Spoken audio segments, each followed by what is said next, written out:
This is a lecture from Open Tuition. For the free lecture notes that go with this podcast, please visit opentuition.com. Chapter 2 looks at corporate governance, and that's a system by which companies are directed and controlled. Now, historically, the only way really this corporate governance was, I suppose, enforced was that every year you have an annual general meeting. That's where all of the shareholders are entitled to attend the meeting and to vote on resolutions and to perhaps appoint auditors or appoint directors. At the AGM, the financial statements would be presented and they would have been audited once a year. So once a year really, the members of the company would go to the meeting and get a set of financial statements. And that worked for, I suppose, reasonably. There's a great kind of devolution of power. You had the shareholders who owned the company. You had the directors who would run the company on a day-to-day basis. And the directors were supposed to be running the company on the basis of board meetings where they'd all sit around and make kind of group decisions. The problem was that maybe the board meetings weren't held very often. Quite often the board meetings were almost a formality, that most of the decision making had been made before the board meetings, and you would have the chief executive officer who would go to one director and kind of talk to that director and get that director on side, then go to another director separately, separate chat and persuasion, get that director on side. So that when it came to the board meeting, almost everything had been decided already. Very little kind of collective responsibility was very often there. Particularly if you had what is called a very dominant chief executive who would steamroller over perhaps what the real board would be capable of doing if they met as a whole. Now, this worked, I suppose, reasonably for some time, and this is a kind of an explanation or a diagram of how it worked here. You have the shareholders here. You have the shareholders here who own a company, and the company should be run for their benefit. Their shareholders appointed directors, but the directors manage the company on a day-to-day basis. And you have a particular, a potential kind of conflict here, that the directors who are there on a day-to-day basis begin running the company more for their own benefit than for the shareholders. The directors here are the agents. The shareholders here, what's it called, the principals. The company should be run for the principals, run for the shareholders, but there's a well-known what's called an agency problem, in that the agents or directors may begin, for example, giving themselves very large pay rises, very lavish company cars, first-class air travel and so on, to the detriment of the profits that would be made for the shareholders. Once a year, the directors would prepare the financial statements, and the auditors would audit those financial statements. The auditors were and are indeed appointed by the shareholders. So the financial statements are prepared, they are checked, if you like, here by the auditor, and then they would be presented to the shareholders at or shortly before the AGM. And that was the extent of it. The trouble is, if you're only having one AGM and one set of financial statements, you could have 12, 15 months between those, which gives the directors a huge amount of flexibility or leeway to be getting on with stuff without perhaps really very much supervision or very much knowledge actually from the shareholders. And it took several very, very large corporate scandals and failures before this rudimentary method of corporate governance was looked at again. So we had Enron, a huge energy company which failed in America, WorldCom, a big communications company. About 2008, we had Lehman Brothers, a very big bank in America, failed. And a lot of what was going on in these companies was that certainly in Enron and WorldCom, you had a very dominant chief executive who had almost absolute power, who would make decisions that were perhaps good for the directors or good for the chief executive, but put the shareholders at huge risk. And nobody really knew that these companies were in any kind of danger until suddenly there was a collapse. And this made people think, how come these huge companies can collapse so quickly? Maybe there's something inadequate in these annual audits which are performed. Maybe there's too much space between them, too much flexibility. So companies have been forced by the countries in which they're trading to bring in additional systems of corporate governance. First thing to look at is the OECD, that's the Organization of Economic Cooperation and Development, who suggested some overarching principles of corporate governance. And different countries were then allowed to implement these principles in their own ways. And there's quite a different way of implementation between the approach taken, say, in America. There's something there called the Sarbanes-Oxley Act, which is a very kind of procedural act. People have to sign off lots and lots of documentation that certain things have been done, compared to, say, what's been adopted in most of Europe, which is very much you want people to follow the spirit of the law rather than to sign off kind of principles based rather than very procedurals based. But anyway, they're all aiming at the same things, although they may do it through different approaches. So the sort of things that the OECD would like to see in a kind of perfect system of corporate governance, they want corporate governance which promotes a transparent and efficient markets and be consistent with the rule of law. So transparent and efficient markets, an efficient market is where the share price of a listed company represents the true value of that company or that share. And for that to happen, it has to be a transparent system. You mustn't be keeping information secret. So if there was a takeover bid, you're really supposed to announce it even when a takeover bid is just been mounted, if you like, because if you kept the chance of a takeover secret, the shares would probably be below maybe what their true value was. And that is an inefficient market. This is unfair to certain shareholders. You have to recognize the rights of shareholders and their key ownership functions. You have to make sure that shareholders are encouraged to attend AGMs. You must keep in touch with them. You must make efforts to keep in touch with your shareholders and to consult them where necessary.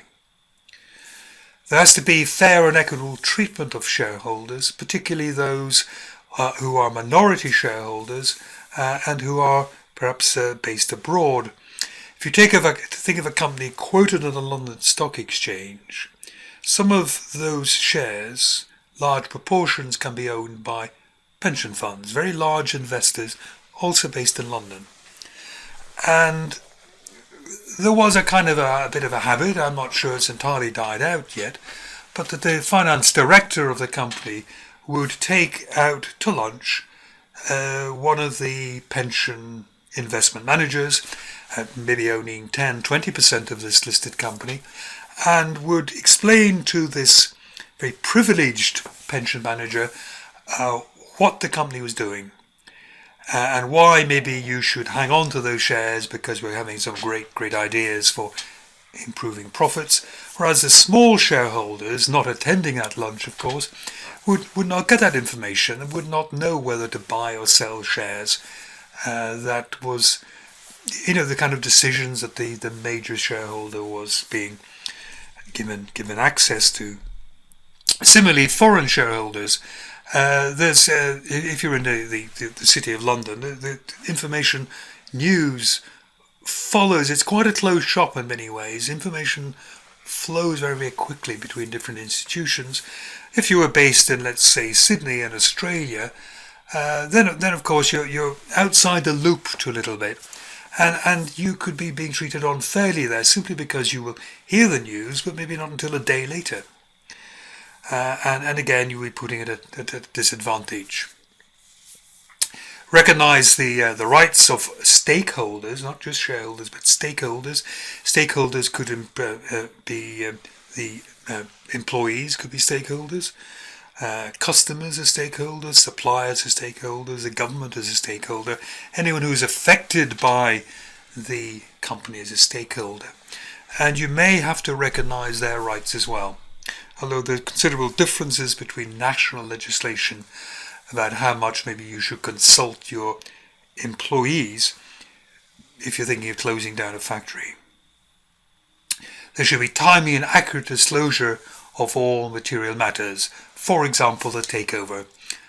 Or if you're a pharmaceutical company and one of your drugs was suddenly suspected of very serious side effects, you had to withdraw it from the market, you should announce it. It's not being fair. You're not, as a director, not being fair to your shareholders if you keep this important information about their company, if you keep it secret. And also lays out, finally here, responsibilities of the board. A lot of responsibilities are kind of set out here, that the board is responsible for an ethical approach of the company. The board is, being at the top of the company's kind of hierarchy, the board is responsible for determining the company's strategy. Where is a company going to be in 5 years? What's it going to be doing? What sort of products is it going to be making? Because the shareholders want long-term success. And we don't want the board just looking at 1 or 2 years ahead, looking maybe for their own bonuses. They should be looking at the long-term success of the company. And the board has to meet sufficiently often. The board members have to give sufficient care and time, sufficient diligence really, to look after the management of the company properly. Now, within the UK, the UK Corporate Governance Code is the way in which the OECD principles have been established. And for your exams, you are permitted to use the UK Corporate Governance Code approach when explaining what may be desirable in corporate governance, or perhaps you're given a little scenario where something's gone wrong with the corporate governance. You can rely on or talk about this UK Corporate Governance Code. And it says we want proper leadership. The leadership has to be effective. There has to be accountability. We have to look at the remuneration of the directors, and we have to look at the relations with shareholders. In the UK, the UK Corporate Governance Code is not law. It has got no statutory backing. However, any company which is listed on the stock exchange has to comply with the UK Corporate Governance Code or explain why not. So comply or explain. And if it wasn't complying with the UK Corporate Governance Code and didn't explain properly why it was departing from the rules which are laid down, then as a last resort the stock exchange could suspend the shares so they could be no longer traded. So it's not law, but it's a very effective sanction that large companies can have imposed on them by the stock exchange. Okay, let's look at what it says about leadership. We have here the idea that every company should be headed by an effective board, which is, as we said in strategy, is responsible for the long-term success of the company. Secondly, very importantly, there should be a division between running the board and running the company's business. Now, the person who runs the board is a chairman. the person who runs the business is a chief executive officer, and they should be separate people. One of the problems found with WorldCom and Enron was you had one very powerful person at the top that no one would object to, no one would say no to. Now what we're doing is we're splitting the power at the top between the chairman and the chief executive officer, so to some extent they will keep an eye on each other. You're diluting one person's power, you're sharing it. The chairman is responsible for the leadership of the board, the chief executive officer responsible for the executive decisions, the running of the company. There should be non-executive directors. Non-executive directors are full directors.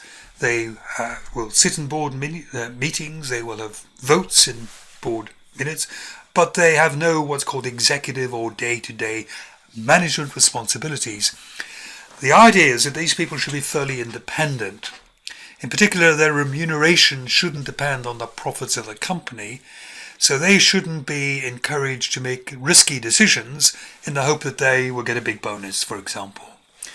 So these people will be there to warn and to advise, sitting in on the board, able to perhaps vote down what the executive board members want.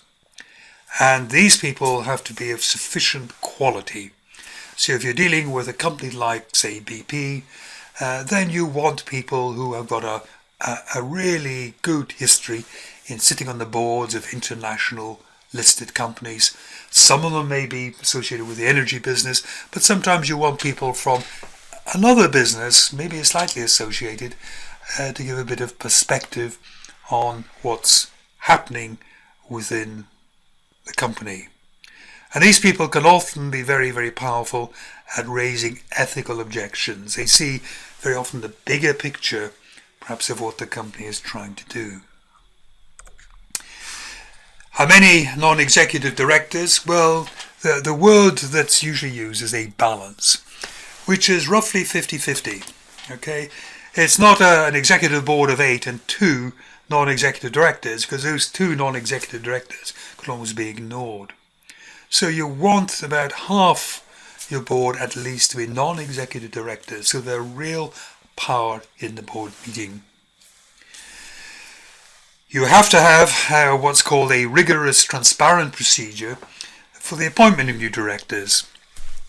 The way, to some extent, it used to be done is the way the vacancy in the board would be filled was maybe the chief executive officer says, I know someone, I have a friend, or I know someone who I play golf with. They would be just perfect to be the executive director in this company. And then, of course, maybe the favour is kind of repaid. And you've got a very kind of close, almost incestuous, maybe appointment process. What you want for the appointment of a director is something which is as rigorous as appointing, say, an accountant. You want to advertise the post. You want to bring people in for interviews. You want to compare their skills against the skills you need.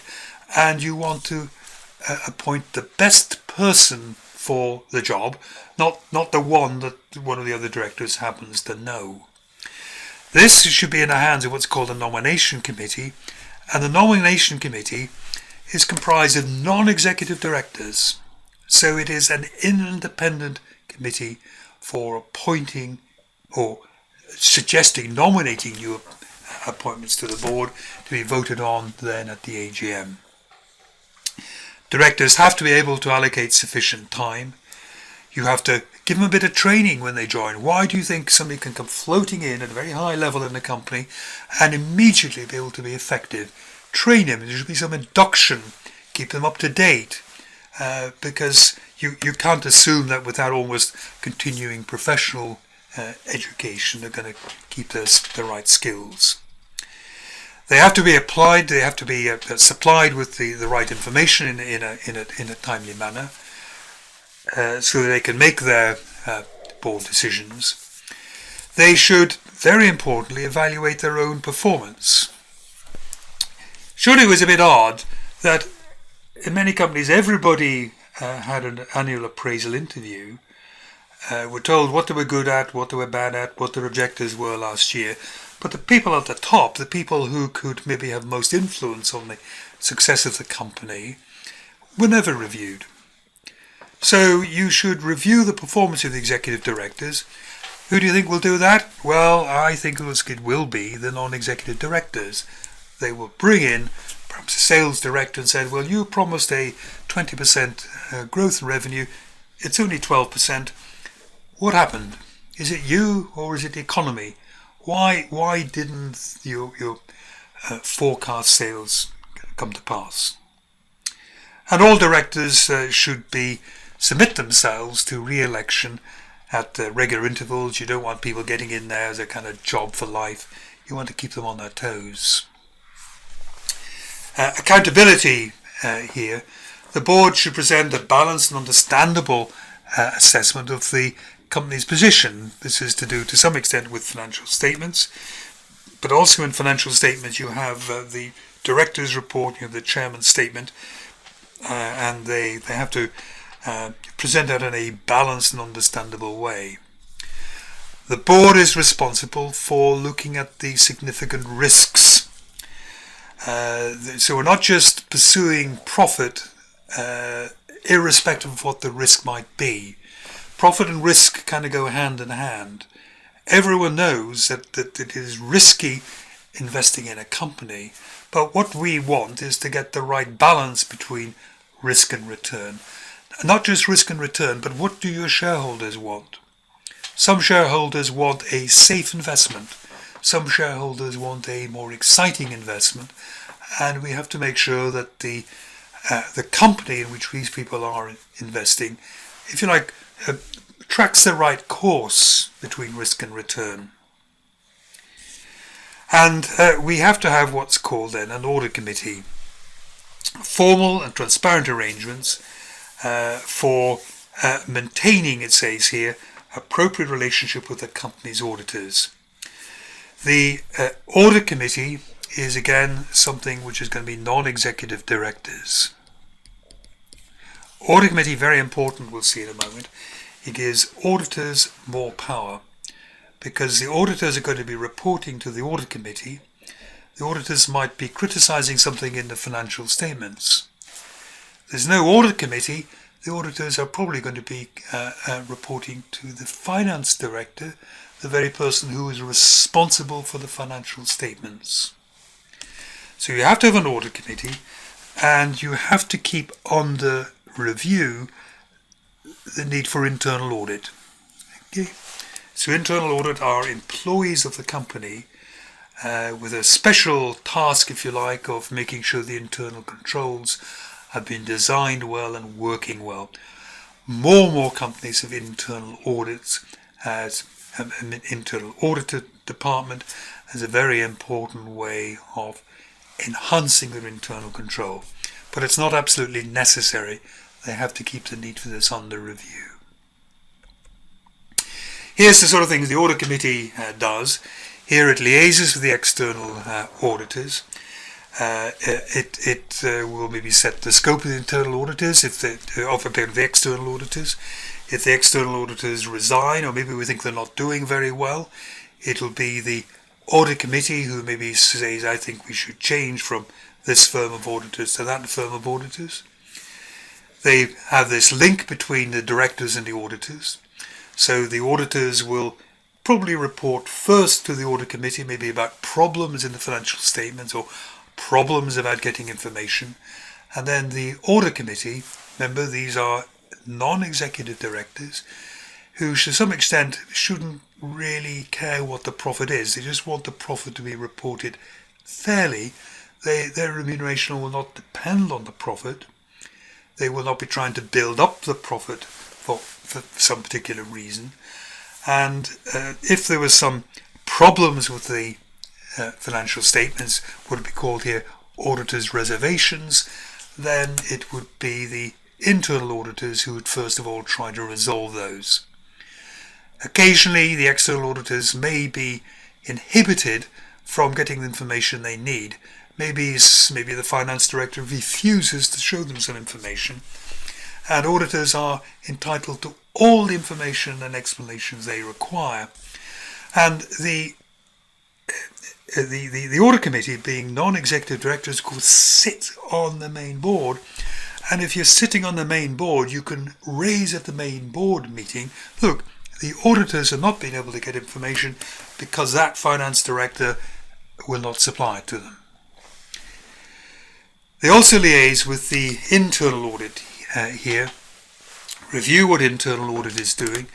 They will sometimes be responsible for looking at the reports of the internal auditors, and sometimes they might mount special investigations. They might ask for internal audit to look at the suspicion of fraud, or perhaps large losses which were incurred in a particular branch. And they will send out internal audit for a couple of weeks to try to find explanations about that.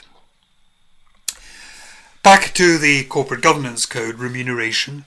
One of the big abuses of the older style companies was that because they weren't watched very carefully, the directors were able to award themselves very large bonuses.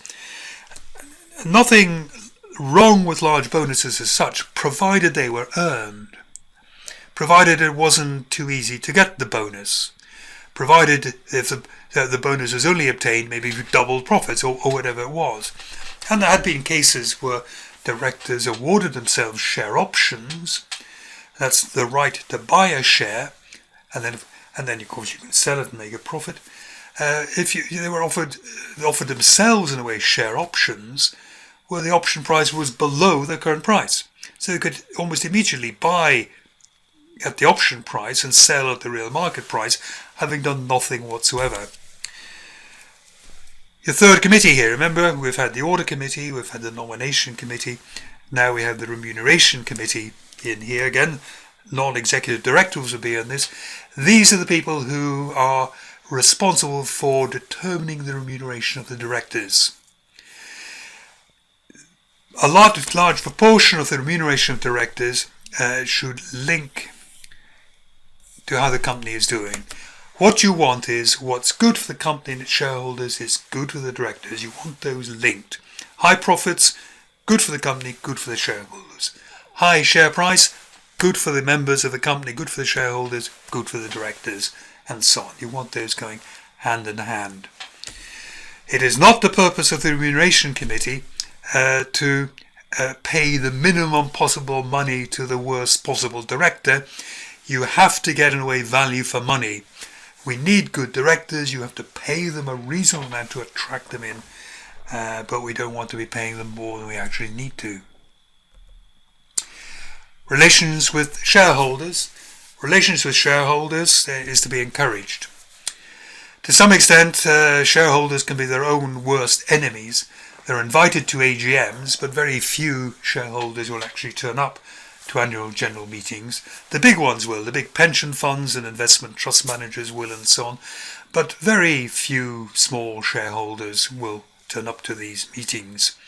It's important that directors keep trying to stay in touch and issue information to all shareholders so that they're kept up to date with what the company is doing. So we should communicate with investors, encourage their participation, issue newsletters, circulars and so on, so that the members of the company are encouraged to keep a closer eye on their investment and what the company is doing.